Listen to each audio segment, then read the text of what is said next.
ফেসবুকে ইনভেস্টমেন্টের প্রলোভন দেখিয়ে বিজ্ঞাপন, সেই বিজ্ঞাপনের ফাঁদে পড়ে খোয়া গেল লক্ষাধিক টাকা। ঘটনার তদন্তে একজনকে গ্রেফতার করল বিধাননগর সাইবার ক্রাইম থানার পুলিশ।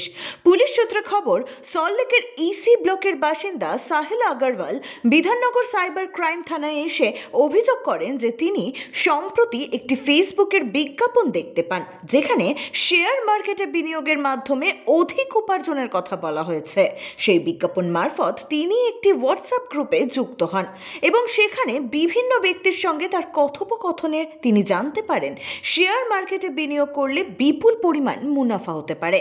এই প্রলোভনে পড়ে তিনি লক্ষাধিক টাকা বিনিয়োগ করেন, তবে পরবর্তীতে তিনি বুঝতে পারেন তিনি প্রতারিত হয়েছেন। ঘটনার তদন্ত শুরু করে বিধাননগর সাইবার ক্রাইম থানার পুলিশ গতকাল মুকুন্দপুর এলাকা থেকে দীপ বারুই নামের এক ব্যক্তিকে গ্রেফতার করে। আজ অভিযুক্তকে বিধাননগর আদালতে তোলা হয়। পুলিশ তাকে নিজেদের হেফাজতে নেওয়ার আবেদন জানান। এই চক্রের সঙ্গে আর কারা জড়িত রয়েছে তা তদন্ত করে দেখছে বিধাননগর সাইবার ক্রাইম থানার পুলিশ। ব্যুরো রিপোর্ট, এক্সপোজ বার্তা।